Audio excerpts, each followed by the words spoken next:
नमस्कार बंधुरा चले एसेছি नतून একটি ভিডিও নিয়ে। তো আজকের ভিডিওটি হলো লক্ষ্মীর ভান্ডার নিয়ে।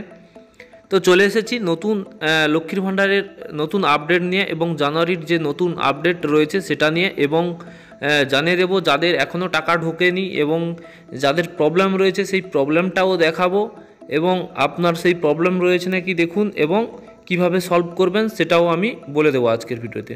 তো ইতিমধ্যে লক্ষ্মীর ভান্ডারের কিন্তু জানুয়ারির টাকা ঢোকা শুরু হয়ে গেছে। তো অনেকের কিন্তু অ্যাকাউন্ট এখনও আন্ডার প্রসিড রয়েছে এবং অনেকের অ্যাকাউন্টে কিন্তু টাকা ঢুকে যাচ্ছে অলরেডি। তো যাদের টাকা এখনও আসেনি তারা দুশ্চিন্তায় থাকবে না, তাদের কিন্তু টাকা শীঘ্রই চলে আসবে। তার জন্য আপনারা কিন্তু জানুয়ারির ব্যাপারটা একটু আলাদা, কারণ আপনাদেরকে বারবার করে বলে দিচ্ছি যে আপনারা আপনাদের স্ট্যাটাস চেক করুন এবং আপনাদের সব কিছু ঠিক আছে নাকি দেখে নিন। যদি ঠিক থাকে তাহলে টাকা কিন্তু চলে আসবে, আর যদি না ঠিক থাকে কিন্তু আপনার টাকা হয়তো আপনি আগে পেয়েছেন কিন্তু এখন নাও পেতে পারেন, সেটা রিজেক্টও হয়ে যেতে পারে। তো সেটার রিজেক্টের কারণগুলো আগের ভিডিওতে বলেছি এবং আজও বলবো এবং দেখে দেবো যে কী ধরনের প্রবলেম থাকতে পারে। তো ইতিমধ্যে আপনাদের যাদের যাদের টাকা ঢুকে গেছে, যদি অনলাইন কিছু কোনোভাবে চেক করতে পারেন তাহলে চেক করে নিন, না হলে আপনারা ব্যাংকে গিয়ে বই পাসবুক আপডেট করে নিন, তাহলে আপনারা বুঝতে পারবেন যে টাকা আপনাদের ঢুকে গেছে। তবে সবার একই সঙ্গে বা একই দিনে কিন্তু টাকা ঢোকে না, তো পরপর করে টাকা কিন্তু ঢোকে এবং আজকে ধরো এই মানে জেলায় দিয়েছে, পরবর্তীকালে আদার্স জেলায় দেবে, কিন্তু এই জেলায় আজকে দিয়েছে মানে যে আজকে সবার ঢুকে যাবে তা কিন্তু নয়। কারো 5 দিন পর ঢুকেছে, কারো 5 দিন আগে ঢুকেছে। তো একটু ওয়েট করুন, তার আগে আপনি স্ট্যাটাস চেক করে নিন, যদি এইভাবে স্ট্যাটাসে থাকে তাহলে ঢুকবে। এবং কাদের কি প্রবলেম রয়েছে যে টাকা ঢুকবে না কাদের বা ঢুকছে না কাদের, সেটা আমি আজকের ভিডিওতে বলে দিচ্ছি। তো আমি প্রথমে ব্রাউজারে সিলেক্ট করে নেব, এইখানে লক্ষ্মীর ভান্ডার লিখে সার্চ করব। তো সার্চ করার পর দেখতে পাবো একটা পেজ চলে আসবে, এইরকম একটা পেজ। তো এই পেজে ক্লিক করব জাস্ট। তো কিছুক্ষণ ওয়েট করব আমি, এইরকম একটা পেজ চলে আসবে। তো ট্র্যাকিং অ্যাপ্লিকেশান স্ট্যাটাসে ক্লিক করব। করার পর এখানে আমি মোবাইল নাম্বার, না হলে অ্যাপ্লিকেশান আইডি, না হলে আধার নাম্বার, না হলে স্বাস্থ্যসাথী কার্ড, যে কোনো একটা চুজ করতে পারি। প্রথমে আমি মোবাইল নাম্বার দিয়ে দেখিয়ে দিচ্ছি। তো এরপর কিন্তু ফোন নাম্বার এবং ক্যাপচার বসিয়ে দিয়েছি এবং সার্চ অপশানে ক্লিক করে দিয়েছি। এই যে লোডিং হচ্ছে, একটু নেটওয়ার্কের প্রবলেম রয়েছে তাই কিন্তু দেরি হচ্ছে। সার্চ করার পর কিন্তু চলে এসছে। তো আমি প্রথমে দেখিয়ে দিচ্ছি যে আপনাদের প্রথম থেকে যারা নতুন অ্যাপ্লিকেশান করেছিলেন, এই দেখবেন ব্লক ভেরিফিকেশান হয়েছে, অ্যাপ্রুভাল হয়েছে এবং ফাইনাল সাবমিট হয়েছে। এরপরে ডিস্ট্রিক্ট যে রয়েছে সেখানে ভেরিফিকেশান এবং তারপরে কিন্তু দেখতে পাচ্ছেন এই যে অ্যাপ্রুভাল, একদম যেটা 21/11/2024 অ্যাপ্রুভাল দিয়ে দিয়েছে। অ্যাপ্রুভাল মানে আপনার বর্তমানে এই অবধি ঠিক আছে, তো আপনি টাকা পাওয়ার যোগ্য, মানে আপনার ডকুমেন্টস সব কিছু ঠিক আছে। তো এরপরে উপর দিকে ক্লিক করব, এখানে দেখবেন নাম এবং আপনার বেনিফিশিয়ারি আইডি, অ্যাপ্লিকেশন আইডি দেখাবে, এর উপরে ক্লিক করব। এরপরে কিন্তু আপনার ডিটেলসগুলো শো হবে।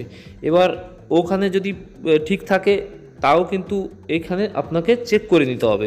এখানে যদি কিছু ইরর চলে আসে তাহলে কিন্তু আপনি টাকা পাবেন না। তো এখানে কি লেখা রয়েছে, ব্যাংক যে অ্যাকাউন্ট স্ট্যাটাস যে রয়েছে, validation successful, ready for payment, এইরকম কিন্তু লেখা থাকতে হবে। এবং বেনিফিশিয়ারি স্ট্যাটাসের জায়গায় অ্যাক্টিভ বেনিফিশিয়ারি এইরকম থাকতে হবে, অ্যাক্টিভ বেনিফিশিয়ারি। এখানে যদি লেখা থাকে যে ডিঅ্যাক্টিভ লেখা থাকে বা স্টপ লেখা থাকে, ডিঅ্যাক্টিভ স্টপ লেখা থাকে বেনিফিশিয়ারি, তাহলে কিন্তু আপনারটা রিজেক্ট করা হয়েছে, আপনি টাকা কিন্তু পাবেন না। তাহলে আপনাকে সেটা কিন্তু কি প্রবলেম রয়েছে আপনার অ্যাকাউন্টে, নাকি ডকুমেন্টসের নাম ভুল, নাকি কি প্রবলেম রয়েছে আপনাকে জানতে হবে, তারপরে কিন্তু আপনি টাকা পাবেন। তারপরে কিন্তু দেখতে পাবেন আপনার ব্যাংকের অ্যাকাউন্টের ডিটেলস থাকবে এবং এখানে যেন না রিজেক্টও যদি দেখিয়ে দেয় তাহলেও প্রবলেম। আর যদি ব্যাংক যে ব্যাংক স্ট্যাটাস রয়েছে এখানে সাকসেস লেখা আছে, রেডি ফর পেমেন্ট, এখানে যদি কোনো ইরোর দেখিয়ে দেয় বা এর নিচে কোনো যদি ইরোর চলে আসে তাহলে কিন্তু আপনি টাকা পাবেন না। কিন্তু তারপরে দেখবেন অনেকে যাদের ডিসেম্বরে নতুন অ্যাপ্লাই করেছে তাদের ডিসেম্বরে পেমেন্ট তো সাকসেস হয়ে গেছে, পেয়ে গেছে, এবং জানুয়ারিতে পেমেন্ট আন্ডার প্রসিড এইরকম লেখা থাকলেও আপনি নিশ্চিত থাকুন যে আপনার টাকাটা কিন্তু চলে আসবে। এই যে মানে এত কিছু ঠিক থাকার পর এই পেমেন্ট আন্ডার প্রসিড থাকতে হবে, তাহলে কিন্তু চলে আসবে। কিন্তু যদি ইরর চলে আসে, দেখা যাবে এখানে আন্ডার প্রসিড আছে কিন্তু তবুও আপনি টাকা পাবেন না। ক্লিয়ার? আপনার সব কিছু এইভাবে এই যে ডিটেলসটা দেখালাম এই রকম যদি থাকে তাহলে আপনি টাকা পাবেন, না হলে টাকা আপনি পাবেন না। তাহলে আপনার কি ডকুমেন্টস প্রবলেম রয়েছে তো সেটা আপনাকে চেক করতে হবে। তো আমি এরপরে আরও একটি স্ট্যাটাস চেক করে দেখাচ্ছি সেটা কি প্রবলেম রয়েছে এবং কি ব্যাপার রয়েছে বৃত্তান্ত আমি আপনাদেরকে বলে দেব, আপনারা অপেক্ষা করুন। তো আবার একটি অ্যাপ্লিকেশান আইডি দিয়েছি এবং সার্চ করব।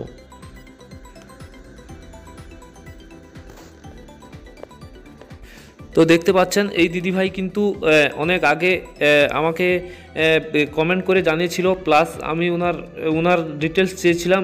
উনি কিন্তু ওনার যে অ্যাপ্লিকেশান আইডি দিয়েছিল চেক করেছি এবং চেক করে ওনার যে স্ট্যাটাসটা দেখাচ্ছে সেটা কিন্তু আমি বলছি। তো ওই দিদিভাইয়ের বাড়ি কোথায় কিন্তু জানা হলো না। তো ওই দিদিভাইকে অসংখ্য ধন্যবাদ এটা শেয়ার করার জন্য। তো দেখতে পাচ্ছেন যে ওই দিদিভাই 12/9/2024 কিন্তু সাবমিট করেছিলেন, এখানে টেম্পোরারি সাবমিট করা হয়েছে এবং ফাইনালি সাবমিট করা হয়েছে 12/9 একই দিনে।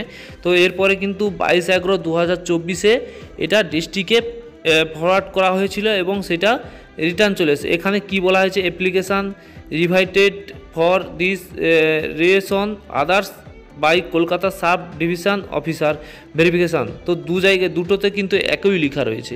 এর মানে হলো এটা এই কারণে এই লেখাটা আসে, যদি আপনার ডকুমেন্টস কোনো ভুল রয়েছে, ধরো আপনার আধার কার্ডের নাম ভুল বা আপনি যে ব্যাংকের পাসবই দিয়েছেন সেটা ভুল, এই ধরনের কিছু ভুল যদি থাকে তাহলে কিন্তু এইটা দেখায়। তো যদি বলেন যে আপনার বা ব্যাঙ্ক অ্যাকাউন্টের যে নাম্বারটা সেটা ভুল করে টাইপিংয়ে ভুল হয়ে গেছে সেটা হলেও দেখাতে পারে। যদি এইগুলো যদি বলেন যে সব কিছুই ঠিক আছে তারপরেও দেখাচ্ছে, তাহলে আমি বলবো যে আপনারা যখন ডকুমেন্টসগুলো জমা করবেন তখন সঠিকভাবে লিখবেন। যখন সেই লেখাটা কিন্তু সঠিকভাবে লিখবেন এবং আপনি যে ডকুমেন্টসগুলো জমা করবেন সেই ডকুমেন্টসগুলো যেন স্পষ্ট হয়। মানে জেরক্স কপিগুলো যে করেন প্রিন্টটা যেন স্পষ্ট আপনারা বুঝতে পারেন যে কি লেখা রয়েছে। অস্পষ্ট হলে সেটা কি হয়, টাইপিংয়ে ভুল হয়ে যায় বা যে ডিস্ট্রিক্টে যে ভেরিফিকেশান করে ওনারা সঠিকভাবে করতে পারে না, তার কারণে কিন্তু এই প্রবলেমটা হয়ে যায়। এই প্রবলেম হলে ওনারা কিন্তু রিজেক্ট করে আবার ফেরত দিয়ে যায় কোথায়, আবার কিন্তু ওটা আপনাদের ডিস্ট্রিক্ট থেকে আপনাদের বিডিও অফিসে চলে আসে, ওটা কিন্তু আবার ওইখানে এসে আবার ওইখানে নতুন করে আপনাদেরকে জমা করতে হবে। আপনাদের এই ধরনের ভুল থাকলে আপনাদের কিন্তু নতুন করে আবার ডকুমেন্টসগুলো সাবমিট করাতে হবে এবং ওনাদের কাছে গিয়ে বলতে হবে যে আপনার কি ভুল রয়েছে। তো যেই ভুলগুলো থাকবে সেইগুলো আপনারা যদি নাম ভুল থাকে সলভ করবেন। সব কিছু এখন কিন্তু রুলস হয়ে গেছে, সব কিছু নাম একই থাকতে হবে। আপনাদের ব্যাঙ্ক অ্যাকাউন্ট আপনাদের ওয়েস্ট বেঙ্গলের মধ্যে থাকতে হবে, জয়েন্ট অ্যাকাউন্ট থাকা যাবে না। এই ধরনের অনেকগুলো ক্রাইটেরিয়া রয়েছে যেটা কেআইসি থাকতে হবে। তো সেই ধরনের রাখবেন এবং অ্যাকাউন্ট নাম্বার যেন স্পষ্ট থাকে। অস্পষ্ট থাকলে অ্যাকাউন্ট নাম্বার ভুল থাকলে ওনারা রিজেক্ট করে দেবে। কারণ আগে হতো মানে মোটামুটি আপনি কাগজ জমা দিয়ে দিলে নাম ভুল থাকলেও টাকা ঢুকে যেত, কিন্তু এখন আর সেটা হবে না। ভেরিফিকেশান করে আপনি প্রকৃত পাওয়ার যোগ্য কিনা সেটা যাচাই করে কিন্তু টাকা দেবে। তো এই হলো, আপনারা যদি এই রকম প্রবলেম থাকে আপনারা বাড়িতে বসে না থেকে আপনারা তাড়াতাড়ি গিয়ে আপনাদের নিকটবর্তী অফিসে গিয়ে এই কাগজগুলো জমা করুন, আবার নতুন করে জমা করুন। যে আপনার এই রকম প্রবলেম রয়েছে, টাকা পাননি, তার জন্য কিন্তু আপনাকে আবার নতুন করে জমা করতে হবে। সেটা বাংলার সহায়তা কেন্দ্র বা আপনাদের অঞ্চলে বা বিডিও অফিসে আবার নতুন করে দুয়ারে সরকার হবে, ক্যাম্প বসবে জানুয়ারিতে, সেখানেও করতে পারেন। তো আপনারা আর বাড়িতে বসে থাকবেন না, জমা দেবেন এবং আপনাদের প্রবলেম সলভ হয়ে গেলে এটা কিন্তু আবার টাকা আপনারা বসে থাকলে আপনারা ভাববেন না যে এতদিন থেকে আমি সাবমিট হয়ে গেছে মানে ওই মাস থেকে পাবো টাকা। তো সেটা হবে না, যবে অ্যাপ্রুভাল হবে তারপর থেকে কিন্তু আপনি টাকা পেতে থাকবেন। অ্যাপ্রুভাল যতদিন না হচ্ছে ততদিন কিন্তু আপনি আগের মাসের টাকাগুলো পাবেন না। তাই বলছি বসে থাকবেন না বাড়িতে, আপনারা সাবমিট করুন, নতুন করে জমা দিন। তো আপনাদের তারপরে অ্যাকাউন্টে টাকা কিন্তু চলে আসবে। তো আজকের ভিডিও এই পর্যন্ত, পরের ভিডিওতে আবার দেখা হবে। ভিডিওটি ভালো লাগলে লাইক কমেন্ট এবং চ্যানেলটিকে সাবস্ক্রাইব করে রাখবেন এবং আপনার বন্ধুদেরকে শেয়ার করবেন, কারণ তাদেরও এই রকম প্রবলেম থাকতে পারে। তাদের যদি প্রবলেম থাকে তারা কিন্তু এটা দেখে সলভ করতে পারবে। তো এই ভিডিওর মাধ্যমে যারা আমাদের চ্যানেলের মাধ্যমে কিছুটা হলেও হেল্প পেয়েছেন তারা প্লিজ কমেন্টে লিখে পাঠাবেন এবং আমাদের পাশে থাকবেন।